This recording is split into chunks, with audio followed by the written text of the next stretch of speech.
Alors j'ai monté deux entreprises, l'une qui s'appelle Volver, qui est une agence de sensibilisation au tri et à la réduction des déchets.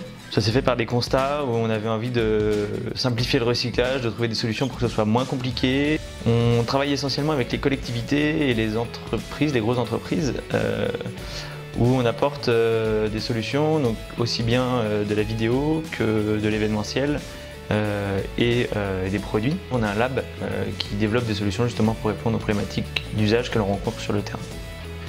Et l'autre qui s'appelle Quillemol et qui est basé sur l'adaptation d'un jeu qui s'appelle Les Quilles Finlandaises, un jeu qui se joue à l'extérieur, et moi j'ai adapté ce jeu à l'intérieur. Comment m'est venue l'idée? Tout simplement parce qu'il y a 5 ans, j'ai des copains qui m'ont offert une pétanque d'appartement et j'y jouais beaucoup. Je trouvais ça génial. En voyant le molki, je me suis dit c'est trop bête, j'ai trop envie d'y jouer, sauf qu'on n'y joue que l'été. Et donc j'ai eu l'idée de pouvoir d'adapter les quilles finlandaises justement à l'intérieur. Et donc j'ai fait pas mal de prototypes et j'ai abouti à ce produit-là. Donc en bois et en feutre, tout est fabriqué en France. Le bois est du hêtre des Landes, le feutre d'Angoulême et les lacets de Cholet. C'est comme ça que c'est grâce aux copains aussi que j'ai lancé ce produit, parce que j'ai fait un proto, on y a beaucoup joué, et puis à force d'y jouer, les copains m'ont dit ah, nous aussi on en veut, on en veut. Je me suis lancé et j'ai créé Quillemol, voilà, des quilles finlandaises de salon. Je suis, je pense, un grand enfant et j'aime bien bricoler, j'aime bien faire des choses. Et ce que j'aime le plus dans mon travail, c'est de pouvoir répondre à des problématiques et de travailler aussi bien avec les usagers qu'avec les industriels.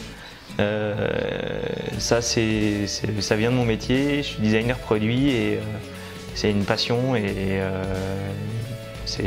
voilà, c'est un truc très simple, c'est de pouvoir répondre à des problématiques en créant des produits et des services.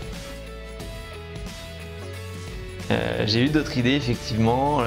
Quand j'étais en BTS en mécanique, j'avais pour but à la fin de mon BTS de rentrer dans une école d'ingénieur, puis de racheter une boîte pour pouvoir faire de la rénovation de machines-outils. J'avais toujours eu envie de monter mon entreprise en fait, alors que j'étais pas bon à l'école du tout, donc c'était complètement, c'était un peu bizarre.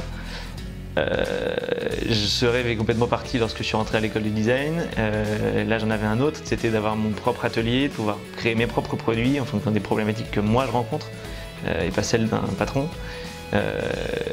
Et puis finalement on est parti sur Volver et puis ensuite sur Quillemol.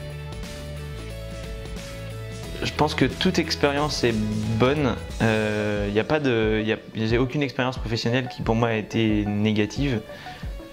J'ai travaillé aussi bien dans l'industrie en tant qu'ouvrier, en tant que livreur de bonbonnes d'eau pour les entreprises, en tant que designer pour du produit de communication, pour des produits sanitaires. Il y a un côté très sécuritaire à être salarié, c'est hyper agréable, même si on peut avoir aussi énormément de travail, mais on a une sécurité de l'emploi, on a une sécurité de salaire, on a une sécurité... c'est plus simple aussi. Lorsqu'on décide d'entreprendre, on fait une croix sur beaucoup de choses, notamment le salaire les premières années, la sécurité, tout ça. Mais par contre, on a aussi, on travaille pour nous, on travaille pour notre projet, on travaille parce qu'on a envie de le faire et on est beaucoup plus investi. Moi, ça m'a passionné d'aller apprendre sur le terrain, de rencontrer des gens, de parler de mon projet. Ça nous prend tellement au trip qu'on y est prêt à passer des jours et des nuits, quoi. Pour moi, j'ai envie de travailler, j'ai envie de faire ce qui me plaît. Quand je dis ce qui me plaît, c'est j'ai envie que mon travail me plaise. J'ai envie d'y trouver un vrai but. Pour moi, il faudrait que tout le monde puisse trouver un vrai plaisir à aller travailler, même s'il y a des métiers qui sont pas évidents, qui sont plus physiques et plus compliqués que d'autres. Je pense que c'est aussi le rôle des patrons de rendre un métier agréable et agréable à vivre. Pour moi, le travail, ce serait quelque chose qui, dans l'idéal, ce serait un truc où quand on y va, on est heureux d'y aller parce que non seulement on va gagner de l'argent parce qu'on travaille, mais aussi parce que justement ce qu'on fait, ça a une vraie valeur et que ça nous plaît. Foncez, allez-y, il faut essayer, on n'y arrive jamais du premier coup, on essaye plein de choses, mais c'est tellement enrichissant, on apprend tellement en essayant de se lancer dans un projet que allez-y, il faut pas hésiter quoi. Et quand on a envie de faire quelque chose, il faut le faire. L'idéal, ce serait, c'est quelque chose que moi j'ai pas fait et que je regrette pas, mais se lancer en parallèle d'une activité professionnelle. Ça nous permet de pouvoir peser le pour et le contre. Et quand on a envie de se lancer, on peut commencer à travailler le soir et le week-end pour tester. Nous, c'est ce qu'on a fait au début. On était encore étudiants et on travaillait le soir et le week-end. Puis quand on est salarié depuis un certain temps, on a aussi la chance en France de pouvoir bénéficier d'aides. En France, on appelle ça un droit, mais c'est une chance qu'on a de pouvoir bénéficier de ces aides-là. Et on peut être très accompagné. Il faut juste bien prévoir la suite. Est-ce que je serai encore entrepreneur? J'en sais rien. Est-ce que je serai salarié? Peut-être, mais en tout cas, la chose est sûre, c'est qu'en tout cas, j'aurai continué à créer des choses. Et dans 10 ans, je veux pouvoir continuer à créer des choses parce que ça, c'est trop important pour moi. Que ce soit en entrepreneuriat ou en tant que salarié. Mais dans l'idéal, j'aimerais aussi avoir Volver, Guillemol qui a monté et puis d'autres projets qui sont en route et déjà mis en place.